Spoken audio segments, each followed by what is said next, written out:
Welcome to this special edition of the VAA's Hive Meet.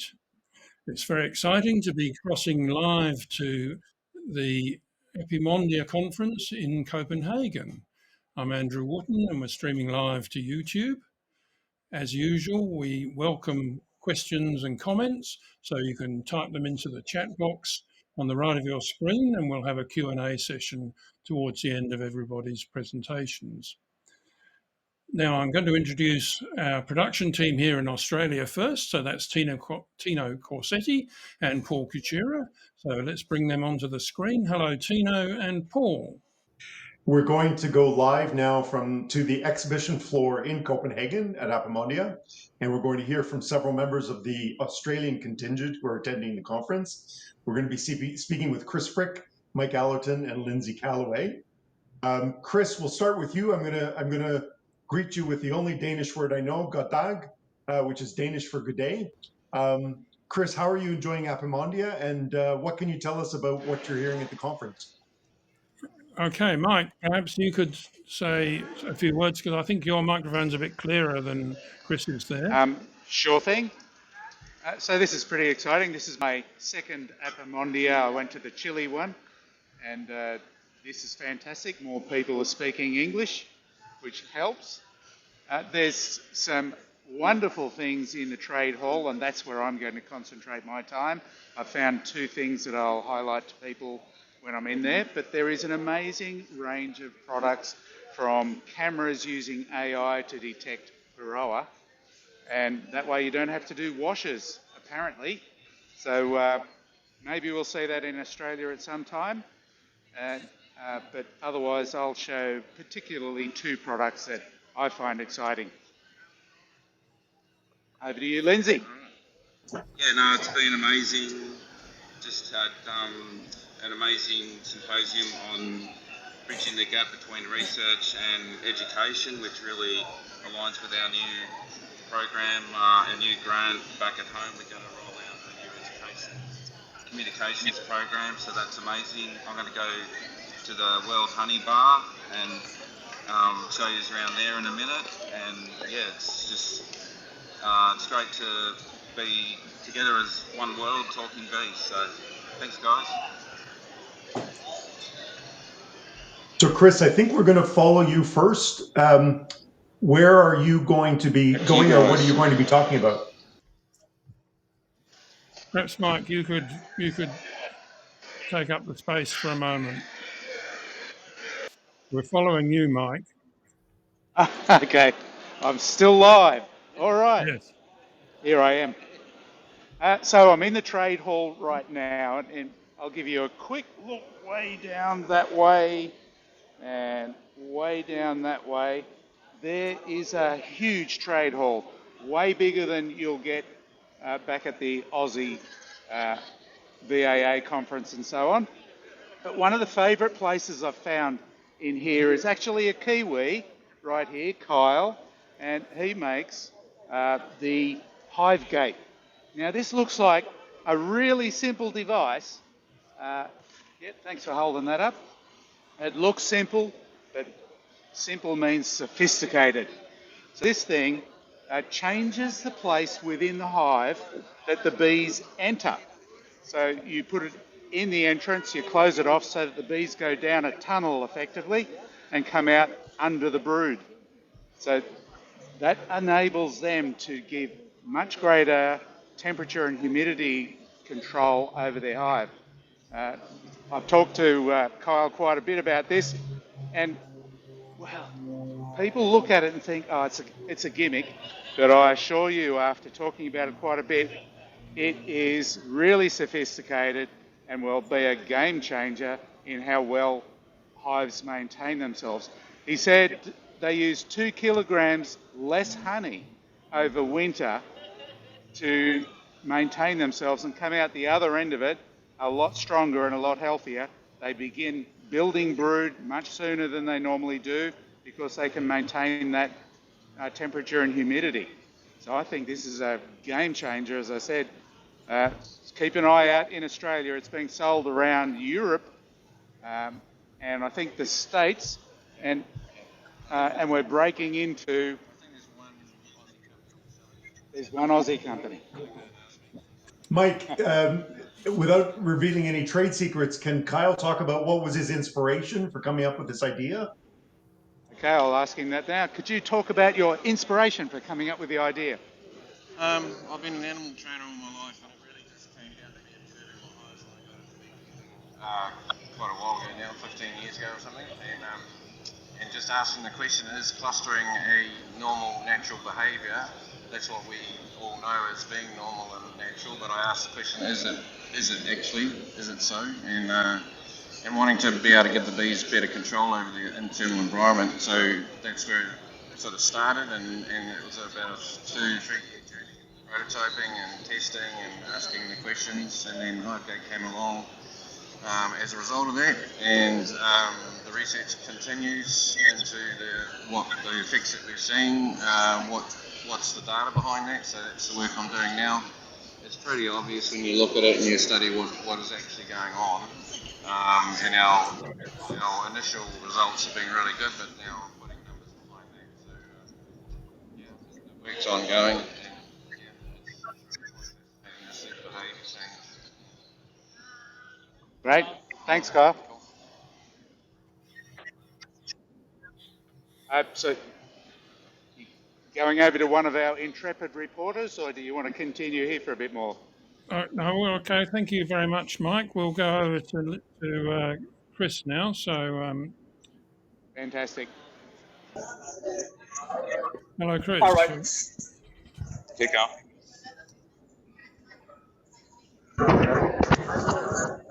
You're Are we live on. on me yet? Yep. I hear Okay, yes. Sorry, I think there's a lot of background noise here. But we're over here by where the speaker presentations are and the posters. I don't know exactly how many speakers they have. Basically, you've got 4 days of speakers organized into sessions, basically kind of 4 halls going simultaneously. And they're organized into different topics. So there'll be a session on apitherapy, session on varroa management, sessions on nutrition. And so obviously I'm very interested in all this science stuff. And you can learn the absolute state-of-the-art things, and then of course ask people any questions you have.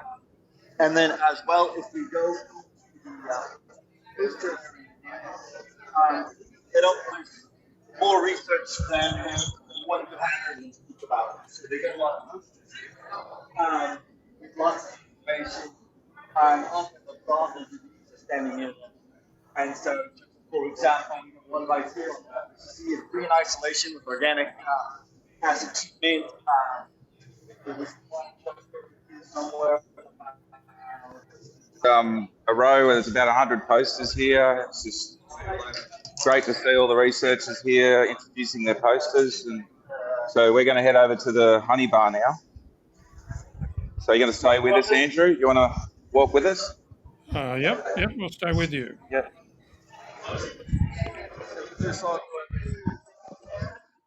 So that's the halls. We're in the, like Chris said, we're in the middle of the hall. So I just had the pleasure of listening to Cameron Jack before, our friend from our conference this year.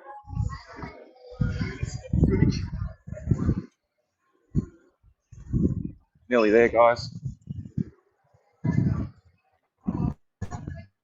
Andrew, perhaps we can mention that ABIC was approached and Australia So was we're about to enter the invited to global honey bring bar. There's honey honeys from from each all over the state. world. We'll see if we can. We'll go in and see if we can find Australians honey.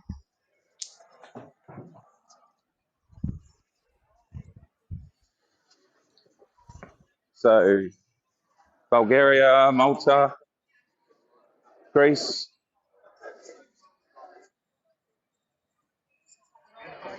Slovenia,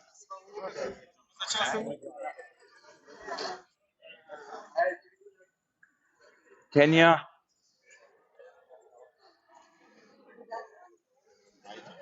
some familiar faces.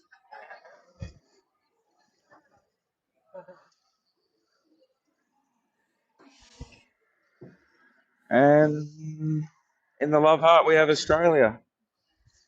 So we've got Grey Box, Jarrah, Red Gum, blue gum leatherwood.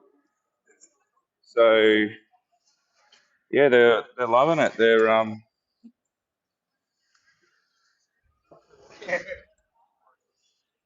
not much left in there. So yeah, it's great over here, Andrew, and Okay, yeah, well, it's thank you. We'll go over to Mike again now, see what he's up to. Mike, we're with you again. You're live. Okay, you can hear me? Yes, we can. All right. So this is another spot that I've found. Let's see if I can get the sign up there. We're looking at Fine Bee's Thermosolar Hive. Now you know, guys, that I like talking about hyperthermia for treating Varroa, and I didn't think there was another device out there that worked other than the Varroa controller, but I am mistaken. I've discovered this product right here in the background that uses solar and monitoring. It's got thermostats in there to monitor the temperatures and so on. And the inventor is an Aussie, and here he is. Well, not inventor, but definitely part of the team. Yeah. So actually, I'm an Aussie, but living in Prague, and we're a Czech company. Czech manufacturers, Czech innovation. We make cars, great beer, and also now excellent hives as well. And it's a very simple process. We know how the varroa behaves when exposed to heat. And what we've done is we've created a very, very well insulated hive quite easily manage with the thermal input when we pop the top, so to speak. Sun comes in, create a temperature differential, 40 degrees down at the bottom, 47 at the top, so it's a big spike to 47. We cap it, and then as the temperature naturally goes back to operating level, we find that there is a 2.5 hour period where the temperature is above 40 degrees, ergo dead varroa mites in the brood. And then cheekily, about 7 days later, we do a double tap.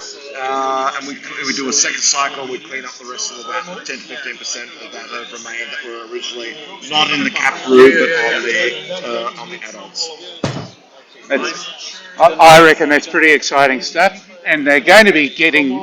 He's got a dealer in Australia. We do, yeah. A chap some of you may know him down in Victoria, a guy by the name of Andrew Stanish, Australian Bee Supplies. He's actually got 2 units already that I brought down there start of this year. So he's doing a road test of these units, seeing how they behave and perform in the rugged Australian conditions and temperatures. And I'll actually personally be back in Australia start of November for another couple of months, helping Dad, who's 82, with his own 7 or 8 hives that he's got, and possibly even road testing one of these babies in our own backyard. So, guys, that's another exciting option for Australians because we're actually pretty short on options. We don't have many chemicals to use, but this method, we can eliminate chemicals altogether. All right, thank you, Mike. And now we'll go over to Lindsay again. Andrew, perhaps we could just mention briefly that the honey that Lindsay was showing is a creamed honey from the Bendigo region, from Collins Honey. It happened to be the grand champion of the Victorian apiculture competition this year, and we were given the opportunity to send that as a representative honey for our state. And if anybody is attending the Melbourne Royal Show, we have a good supply of that creamed honey for sale. So you can run down to the show and pick up some creamed honey. And it is the grand champion honey for 2025 in Victoria. Thank you. Okay, let's put Lindsay back. Here he is. He's come back again. Hi, Thanks, Lindsay. Andrew. You're on. Yep. Yep, I'm with David from Calvin Trading. So yeah, it's great to see David all the way over here. He's a big sponsor of the BAA. And yeah, do you want to say a few words, Dave? You having a good time, mate? Yes. Yeah. Making lots of contact? Lots of contacts, yes. Yeah. Enjoy the Apimondia. He's enjoying the Apimondia. He's I'm very happy to see Linda here. happy to see us Aussies. And now I see lots of all the beekeepers there. Yeah. I think maybe more than 20 here. All right. Yeah, Thanks, so, mate. Good to see you. All right. So we'll go over here. We've got this one.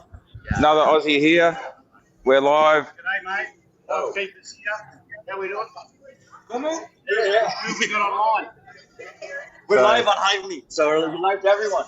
G'day, Hivemeet guys. Just letting you know, Hivemeet has won gold in the innovation category here at the World Wow. Beekeeping Awards. Congratulations. Well Pretty done. pumped up. Fantastic. Yeah. Awesome. Well done, mate. There you go. Good to see you. So I'll just do a little walkthrough, show you the magnitude of this flow hive.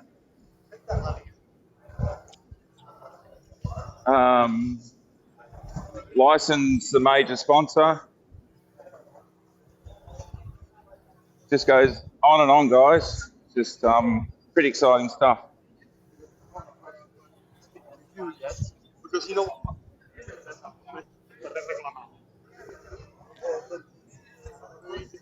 Germany, they're bidding for 2029, I think.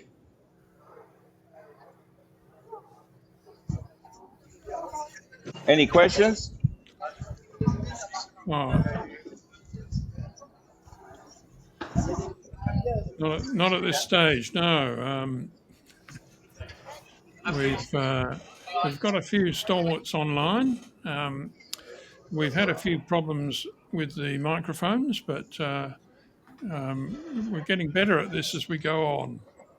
And people, hope people will bear with us.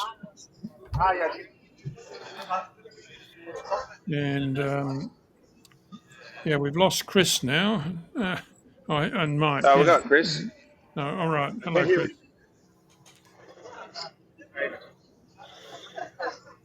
So yeah, it's well worth the trip. Glad we came, I think. So Mike, is there Lindsay, is there any idea of how many people are actually in attendance at Apimondia at the moment? I think they said 7,000. So it's, yeah, pretty massive. Loads of different treatment options, a lot we don't have in Australia yet. So we'll just keep walking and talking. Okay. Well, actually, I'm going to cross back to Mike because there's a question come in about that product he's just showed. So I'll just switch over to him and bring on the comment. So what was the New Zealand product that allows bees to enter the centre of the hive? We had trouble hearing because I think your microphone is close to your mouth there, Mike, and I think. Oh, right. So you didn't get to hear Kyle talking much. I think you have to practically kiss him for him to be able to speak. Well, that's not going to go. That's not happening. We don't do porn around here. So the device is a simple, high-quality plastic tunnel that you use in the entrance. You close it down, and it takes the bees from the entrance to in the middle under the brood. And you, as the beekeeper, determine where that will be when you know where the brood is. So if it's coming out of winter or it's in winter and you've got the sunny side, the brood will tend to accumulate around the warm side. So you can direct this tunnel so that it comes up directly under the brood, and the bees can control what comes in and very accurately control the airflow, the temperature, humidity, and where the air goes in particular. So the bees form tunnels to suck the air out of particular microspots within the colony. And so this is more control than they ever get with a standard full width entrance. The other side of it is that for things like wasps and even robber bees, they've got to go in through the tunnel and then they meet a wall of guard bees, and they'll often just turn around and go back out, or they'll get balled and destroyed. So that scout wasp won't be able to get back to her sisters to tell this where to come and knock off bees. In a full width entrance, they can just sneak in around the side and pick off bees one by one, and the bees can't defend themselves against that. I've seen that with my own hives with European wasps. So it looks very effective, and he's got masses of collected video, thousands and thousands of hours of collected video watching from underneath, which has not been done before. So he's connected up with a couple of scientists, one in the University of Georgia, I think it was, who's using that collected data to basically do a new paper, a research topic. So it's already a working product and available to buy, but the research continues going on. I We think wanted it's to pretty know the exciting. name I'm of. going to get a couple of them myself. We wanted to know the name of It's it, the Mike. Hive Gate. Right, The Hive Gate. Hive Gate. Yes. He's the manufacturer as well as the inventor. So Okay. look for that. Do a web search. It'll pop up. I think he said he's got an Australian distributor. I can't think offhand who that is. Okay. Well, maybe we should wind things up. It's been a bit difficult to hear things, so perhaps we'll go to just a last question and answer session if we can bring you all back in. Yep, we'll go find mine. Yeah, that'd be great. And apologies about the audio. It's a bit awkward. Yeah, we probably need to get some handheld microphones and work on that technology a bit. So we're following them along. Let's bring everybody back on stage. So we're just going to go somewhere quiet, Andrew. Yep. Okay. Thank you very much. While we're waiting for them. Yes, of course. Thank you. Thanks for everyone who participated in today's Hive Meet session. It's been really interesting. Here, as you can see, is the latest heat map for Victoria with several new detections. They are becoming a bit spotty, as you can see. And if you want to really scrutinise where the locations are, you're best to get onto the AgVic map online and you'll be able to have a closer look there. The HiveMeet is a VAA program to assist in preparing you for beekeeping with Varroa. Previous editions are recorded and available on the VAA YouTube channel. Okay, now thank you for that, Paul. Now we've got everybody on screen for just a wind up with Lindsay, Chris, and Mike. You're all on screen, folks, and I think we can hear you. Let's just make sure I've muted everybody.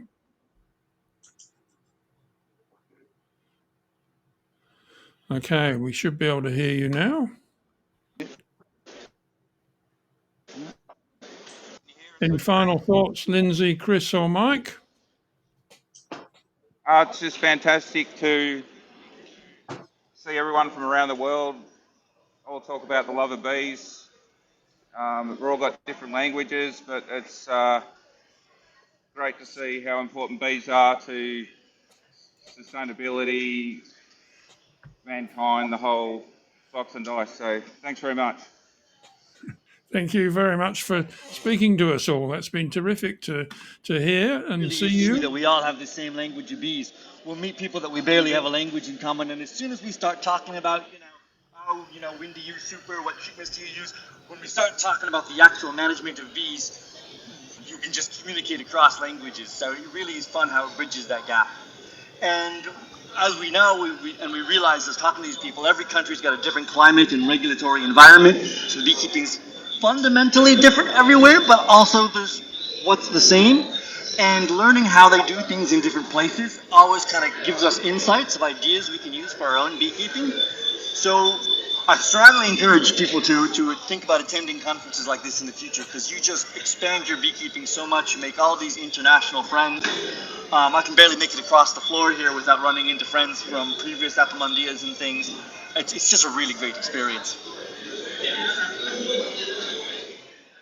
Nice one.